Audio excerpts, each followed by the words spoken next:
Om Shanti. Good morning. साकार मुरली 22 सितंबर 2022। बाबा का मीठा मीठा पत्र हम मीठे मीठे बच्चों के मीठे मंथन के लिए। मंथन शुरू करने से पहले सतगुरु बाप दादा की शांति भरी किरणों के नीचे बैठ जाते हैं और अनुभव करते हैं, मैं शांत स्वरूप आत्मा हूं, शांति के सागर की संतान हूं। आज मीठे बाबा ने कहा, मीठे बच्चे, जितना समय मिले सच्ची कमाई करो। और समय तो सबको मिलता है, ऐसा नहीं किसी के पास समय नहीं है, सबको ही 24 घंटे हैं। कोई उन्हीं 24 घंटों को बहुत अच्छा यूटिलाइज करता है और कोई उन्हीं 24 घंटों को व्यर्थ में गंवा देता है। वो हमें खुद की चेकिंग करनी है कि मैं आत्मा कितना यूटिलाइज करता हूं। बाबा कहते हैं, चलते फिरते कर्म करते बाप की याद में रहना ही सच्ची कमाई का आधार है। अगर हम एक नियम बना लें, कोई भी कर्म करने से पहले बाबा को याद करें। टाइम की बात नहीं है, 10 सेकंड भी कर सकते हैं, 30 सेकंड भी कर सकते हैं, लेकिन अगर ये हो जाए तो बात बन जाए।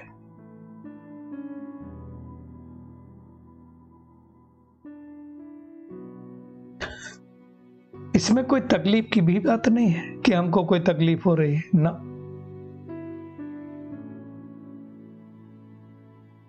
आज का पहला प्रश्न है, जिन बच्चों में ज्ञान की पराकाष्ठा होगी उनकी निशानी सुनो।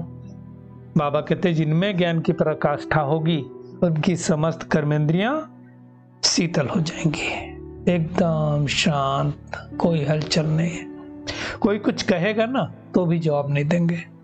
चंचलता एकदम समाप्त हो जाएगी, अवस्था एक रस अचल अडोल हो जाएगी, मैनर सुधरते जाएंगे। अब सोचो, ये सारी बातें हैं तो ज्ञान की पराकाष्ठा है, अब में नहीं तो नहीं है। सिंपल पहचान दी ना बाबा ने। दूसरा प्रश्न, शिव बाबा की याद बुद्धि में यथार्थ नहीं है तो रिजल्ट क्या होगी? अब बाबा की याद नहीं है तो क्या रिजल्ट होगी? कोई ना कोई विकर्म होते रहेगा। बुद्धि इतना भी काम नहीं करेगी कि हमारे द्वारा कोई विकर्म हो रहा है। मतलब हमको विकर्म लगेगा नहीं, हमको लगेगा ये हम तो सत्य कर रहे हैं, हमने तो विकर्म कोई किए नहीं। होगा वो विकर्म, लेकिन हमको श्रेष्ठ कर्म लगेगा। बाप का फरमान ना मानने के कारण हम कई बार धोखा खा जाते हैं, खाते ही हैं, कई बार क्या हमेशा ही खाते हैं। इसलिए बहुत अटेंशन रखना है। आज का गीत है, आखिर 2 दिन आया आज। कौन सा दिन? जिसकी राह तकते थे। अब ये बनाया भक्ति मार्ग वालों ने गाना, उनको थोड़ी पता है। वो तो सोचते श्री कृष्ण आएगा। अब श्री कृष्ण को बेहद का बाप कहेंगे क्या? सारे धर्म वाले उनको मानेंगे क्या? है ना। ये गीत वास्तव में नाटक वालों ने बनाया है। क्या कहते हैं? महाधीराज श्री कृष्ण के लिए कहते हैं, महाराज धीराज।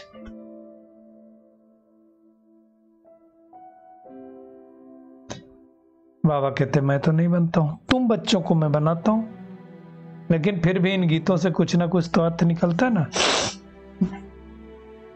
कल भी बाबा ने कहा था, आज भी कहा था कि बेहद का बाप गरीब निवाज है और वो भारत को ही साहूकार बनाते हैं। भारत गरीब बन गया। भगवान का जन्म भी भारत में ही होता है, दूसरा कहीं नहीं हो सकता। भले पूजा पाठ कहीं करें, जैसे बाबा ने कहा क्रिश्चियन का जन्म कहीं और होता है, तो भारत में भी तो लोग मानने वाले हैं, उनके चित्र हैं। तो ऐसे परमपिता परमात्मा का बर्थ प्लेस भारत है, परंतु पूजा तो कहीं भी होती है। बाबा कहते हैं, मैं कोई शरीर नहीं लेता हूं, मेरा जन्म दिव्य अलौकिक है। बाकी श्री कृष्ण गर्भ में प्रवेश करके बड़ा बनता है। ये सब समझने की बात है। बाबा कहते हैं, मैं ही तुमको डबल सिरताज बनाता हूं, अर्थात एक पवित्रता और दूसरा संपन्नता। पवित्रता गुम हो जाने से फिर एक ही ताज रहता है, सत्युग त्रेता डबल ताज। अब जो राजाएं पतित हो जाते हैं, वो जो पावन सूर्यवंशी महाराजा महारानी थे, चंद्रवंशी महाराजा महारानी थे, उनकी पूजा करते रहते हैं और उनको ही 84 जन्म भोगने पड़ते हैं। भारत कल पूज्य था, अभी पुजारी बना है। कहाँ हेवन के महल, कहाँ नरक के महल। हेवन के महलों में तो हीरे जवाहरात ऊपर से जड़े होते हैं, चमचम चमचम होते रहते हैं, वहां तो गंदगी भी नहीं होती। अभी तो भारत कितना गरीब है। बाबा कहते गरीब से साहूकार तुम अभी बन रहे हो। तो पुरुषार्थ किसको करना है? हम बच्चों को करना है। युक्तियां बाबा बतलाता है, करना तो हमें है ना। तो जितना बाबा कहते फुर्सत मिले, फुर्सत तो मिलती है, तो याद की कमाई हमें करना है। बाबा कहते हैं इससे बहुत सारे काम होते हैं जिनमें बुद्धि की जरूरत नहीं पड़ती है, तो वो वाले कर सकते हो।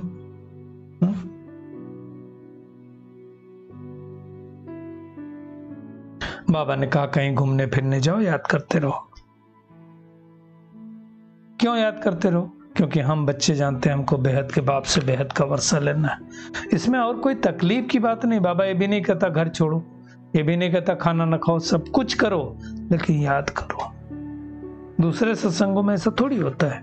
दूसरे सत्संगों में तुम सुधरो इसकी बात ही नहीं कही जाती, यही कहा जाता है। इसलिए इस ज्ञान यज्ञ में विघ्न पड़ते। तो अब हमको ऐसा बनना है जिससे हमारी 21 पीढ़ियां सुधर जाएं। बाबा कहते हैं hear no evil, see no evil, think no evil. ये तुम्हारे लिए है, दूसरों के लिए नहीं। बाबा कहते तुम ही मंदिर के लायक बन रहे हो। कोई अगर दुनिया के गुरुओं के पास जाएगा, वो थोड़ी कहेगा कि 5 विकारों पर जीत पाओ। नहीं, ये जो बाबा है ना, जो शिवाचार्य है, वही हमें कहता है 5 विकारों पर जीत पाओ। और उसके लिए बाबा ने माताओं के ऊपर ज्ञान का कलश रखा है। वही शिवाचार्य आकर के ब्रह्मा मुख से ये सारी बातें समझाते हैं।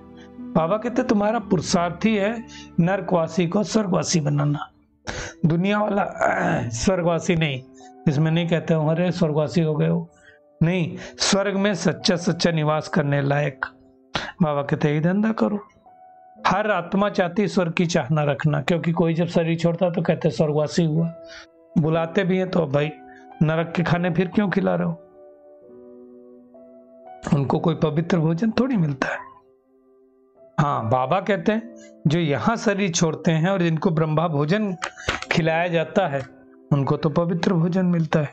इसलिए गाया हुआ है कि देवताएं भी ब्रह्मा भोजन को तरसते थे, पसंद करते थे। बाबा कहते सूक्ष्मतन महफिल, देवताओं और सूक्ष्मतनधारी फरिश्ताओं की महफिल लगती। मतलब क्या है? जो देवता बनने वाले हैं उनको ही मर्ज करता है बाबा। ऐसे नहीं ध्यान कोई अच्छा है, नहीं।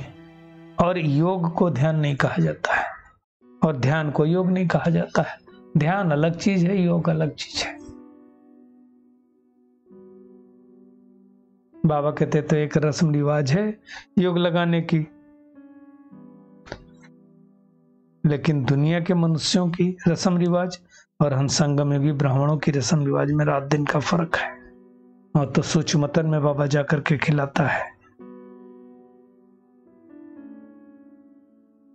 जिसकी तकदीर में होगा वो पढ़ेगा, तकदीर में नहीं होगा तो समझ में नहीं आएगा, है ना। बाबा कहते कोई काम बात में क्यों संशय बुद्धि बनना। हमारा काम वर्षे से, फिर हम पढ़ाई क्यों छोड़ें? मुरली तो सुनना है ना, मुरली क्यों छोड़ें? कई लोग बाबा से रूठ जाते हैं, कई लोग ब्राह्मणी से रूठ जाते हैं, तो सेंटर आने बंद कर देते हैं, मुरली नहीं सुनते हैं। किसका नुकसान करते हैं? खुद का। सेंटर पर जाएंगे तो उन्नति होगी, नहीं जाएंगे तो नहीं होगी।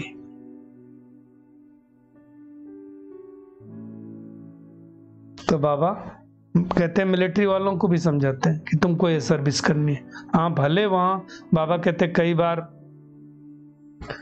अलाउ नहीं होता मिलिट्री में, तो उससे बाबा को याद करके खाओ तो वो चीज पवित्र हो जाएगी। लाचारी हालत में मजबूरी है। जितना हो सके बाबा कहते परहेज करना है। याद से ही विक्रम विनाश होंगे और हमारी याद में युद्ध चलते, ज्ञान सुनाने में कोई युद्ध नहीं चलते। ज्ञान तो बहुत ईजी है ना। अब तो सारी दुनिया भूल गई, खुद को ही भूल गए, इसलिए उनसे कहा जाता है अपना नाम रूप देश का लिखो, परमात्मा का लिखो। याद बाबा कहते बहुत अच्छी चाहिए। कोई तो ज्ञान बहुत अच्छा सुनाते हैं, योग कुछ भी नहीं। योग बगैर ज्ञान की धारणा नहीं हो सकती, ऐसा नहीं है। ज्ञान याद हो सकता है बहुत सारे लोगों को, लेकिन उससे तीर नहीं लगेगा। याद चाहिए, याद होगा तो हमारे अंदर बल जमा होगा। और शिव बाबा को अगर हम याद नहीं करेंगे तो विक्रम विनाश भी नहीं होंगे। और कई लोग हैं ज्ञान सुनाते रहते हैं, जास्ती विक्रम करते रहते हैं। ऐसा नहीं करना है।